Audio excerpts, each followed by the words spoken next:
ভারতীয় ধনকুবের মুকেশ আম্বানির স্ত্রী নীতা আম্বানি তার ফ্যাশনের কারণে বরাবরই আলোচনায় থাকেন।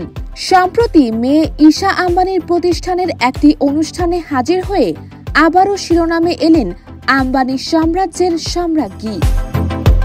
হিন্দুস্তান টাইমসের প্রতিবেদন অনুযায়ী টিরা বিউটির ইভেন্টে নীতা আম্বানির হাতে রাখা পপকর্ন ব্যাগ নজর কাড়ল সবার। কেবল ব্যাগটির সৌন্দর্যেই মুগ্ধ হচ্ছে না, দাম জেনে তো সবাই অবাক। এদিকে ভারতীয় সংবাদ মাধ্যম আনন্দবাজার অবশ্য মজা করে লাক্সারি ব্যাগটিকে পপকর্নের ঠোঙা হিসেবে অভিহিত করেছে। পপকর্ন বাকেটের আদলে তৈরি ব্যাগটি সাদা কালো বাজেটের উপর গোলাপি রং দিয়ে লেখা পপকোকো। এর উপরে পপকর্নের বদলে বসানো হয়েছে মুক্ত।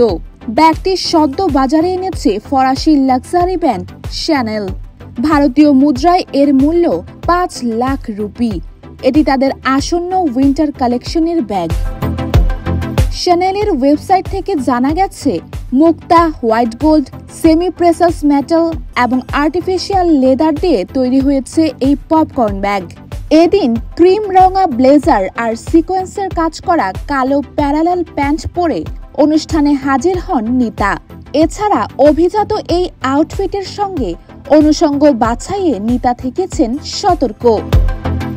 কানে ছিল ওভারসাইজড হুপ ইয়াররিং, সঙ্গে ম্যাচিং আংটি, পিচ রঙা লিপস্টিক আর গোলাপি ব্লাশের ছোঁয়ায় নীতাকে বেশ ফুরফুরে দেখাচ্ছিল। ঢেউ খেলানো চুলগুলোকেও ছেড়ে রেখেছিলেন। ভারতীয় পোশাকের ক্ষেত্রে নীতাকে জাঁকজমক মেকআপে দেখেই সবাই অভ্যস্ত, তবে পাশ্চাত্য ধাঁচের এই লুকে সিমসাম সাজে থেকেছেন নীতা। সফট ব্রাউন স্মোকি আইস আর গাঢ় আইলাইনারে নীতার মেকআপ এদিন এক কথায় ছিল ফ্ললেস।